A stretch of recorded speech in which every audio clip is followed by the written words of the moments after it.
بله تماشاوانین هیچ سوریه ولاتکو 13 سال زیده تر دشترکی نافخویده. خاکا سوریه به عالیکی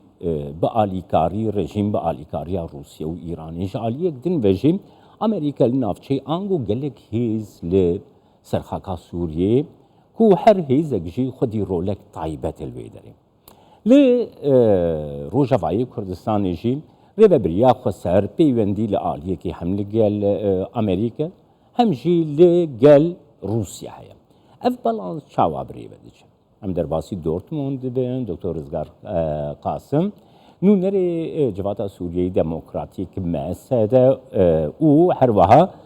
سروکی تفگران نوشن کردستانیش دورتموندا آلمانیای میوانی منه سلاو و ریز بوده که رزگار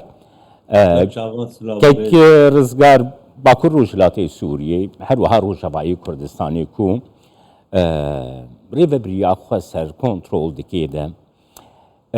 قالوا او بالانس ادنا بين واشنطن وموسكو ده چاواتي راگرتن دوی درباري دگر نريناته بگرم کرم که رزگار بله زور سپاس يعني بري بيدا ميجي لسرقرانا تلفزيون و ما آماجب ويا كيكر او سياسة ايرو المنطقة ما بيكتين يعني جي بيكتين لجعل حمى آليان تشجي حتى جعليه هزين هرمي بنيانجي ناب دولتي سياستك بيكتي سياسة لسر تناقضات براسي تي شوپاندن هر یک جعليه خودش بو برجوانديه خواه سياستت که لدجينا دجي هف مجبوري چه به هک به هر کسی دانوستاندن چه به وقت تركيا ام نمونه بينن د استانا دي د محور استانا دي يل دج ايران و ريجيم جي دناب استانا دي روس وجالي كي جي ناتو دي ل هوالبند امريكا وقت التحالف امريكي وناتو دي يعني ما بس مش قلتني امجي وكر ببريا خسر سياستا ايرو ام بيكتينن د دسپیک دیجی جالیه اپوزیسیونی و رژیم سوریه وکی ما خطا سیاق شان ج برفرتر دیپلماسی ام نقارن بیجن عینی مسافت ام بحر کثیر دگرن جدابون هیه دوی مسافت ده لی مسافت هر نزیک ایرو ام به تحالف دولی ره به امریکا ره مگرتیه او ايدي زلالج حر كثيره لنايوي واتيجي او تكليف زيكانه بامريكا وبتحالف دولير بكواليسيونير هك ام تكليمه بوكي درجي نبه يعني برجوندي ماشي هنا ام لغوروي بالانسكي ام پیدا دكن دي پیدا کرن دوي كي رزگارنها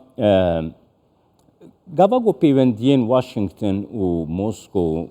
زيدتر خرابونه قالوا أبيك لسر عرديجي كارجريت كي لسوريا لروجافاي كردستاني بتايبات بو مجرن شخو زيادة الروجافاي كردستاني قالوا باندوري زيادة دكي لحلوستا روسيا وكي تدسنيشان كريري ببريا خسر زيادة نزيكي واشنطن قالوا أبيك كارجري البيوندية ولقال موسكو جيترنا قالوا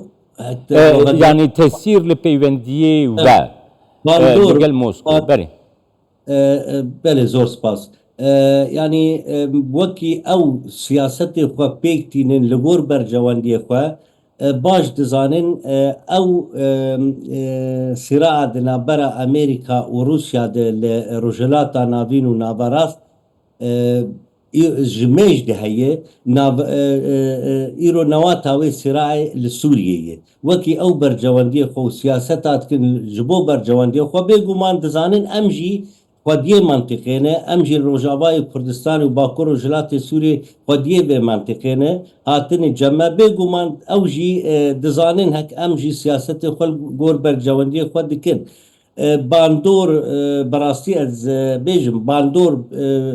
ببنبه امجي برجواندي خود دن پیش اللي برجواندي خوجي دمام دن پیش ام مسألة استراتيجي دي سياسة دي ام لبرشعب دقرن برجواندی ما بهتر لگل کی استراتیجی بهتر لگل لگل کی تکتیکیه افجی سیاست بهبر وقت روبارا مجبور بهبر بمشه لی از ام وک روجاوای کردستان و باکور و جلات سوریه ایرو محور استانا لدج محور هبالبندیا ام اشکره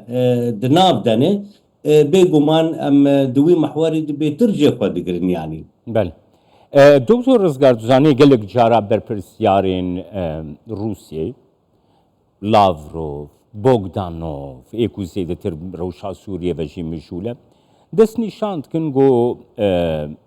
Kurd an got mebesta wa ji xwe rêvebiriya xwe sere dibêjin xwe teslîmî Amerîkayê kirine ev yek ne di berjevendiya wan de ye divê xwe teslîmî yanî peywendiyê xwe bi rejîmê re zêde bikin divê derbarê de gelo fişarek bandorek a Mosko li we weke mesedel rêvebiriya xwe ser dibe ku peywendiyên xwe li gel hêzên hevpeymanan lawastir bike yani gotina Mosko ne ciddi ciddiyet qet tê peyda nabid gotina wan de ew siyaseta Mosko pêk tînin mexabin heta ana hewldanê wan hek rejîma Beşar el-Esed û behs vegerînin wek berî 2011 û bi wî rengê berê û xurtir jî dixwazin wî vegerînin devera Rojavayê Kurdistanê û Bakur û Jilatê Sûriyê dîsa bi hemû şeklên kevn dibin destê rejîma Beş de be ew wê hewldanê dikin bi rastî bêguman ev yeka hatî pêşkêşkirin ji aliyê Rûsa de lê bi şeklekî indirekt dixwaze siyasetê tektikî pêk bîne em jî vê yekê baş dizanin me eşkere ji wan gotiye projê wenî zelal hebin li beramber çareserkirina hem pirsa Kurd hem pirsa Bakur û Jilatê Sûriyê ev statû a heyî bê qebûlkirin hûn dikarin bandorekê li rejîma Beşar el-Esed bikin diyalogek bi rengekî ceddî li ser asta siyasî ne li ser asta emnî wek Beşar wek rejîma Beş berê danûstandin bi pirsa Kurd kir bêguman em wê qebûl nakin lê Mosko ne ceddiyê di wan pêşniyarê xwe de rast e ew têkelî bi Mosko re hene têkelî heta bi rejîma Beşar jî xetek navbera me wan de bi hikûmeta Sûriyê yan jî rejîma Sûriye re heye bi her kesî re heye lê em amadebûna me ji bo çareseriya û bi destxistin û bi اعتراف bi vê destkeftiyê heye dema pêk bê em ê amade bin jî diyalogê lê dema ferd bibe û yan jî siyasetnê indirekt wek Mosko dike bêguman em ê qebûl nekin û tehalfa dûyî jî têkelî me pê re baş diye Kêkê rizgar duzanî herdem yanî ev pirsmire bûye pirseke yanî mühîm duzanî gelek xelk jî bêguman vê pirsê dike niha du welatên ku piştgirî rejîma Sûriye ne herî zêde Mosko û Tehran gelo siyaseta Mosko û Tehranê de li ser erdê li Sûriye problem di navbêna wan de jî li ser bingeha tesîra ser rejîmê heye tu çawa dinirxînî yani ana divê yekê de İran û Rûsyayê nakokî di navbera wan de heye sîraek jî heye di navbera wan de lê hevbeşiya bercewendiyê wan yê li dijber Amerîka û tehalfa duwelî ew nahê li ew nakokiyên veşartî eşkere bibe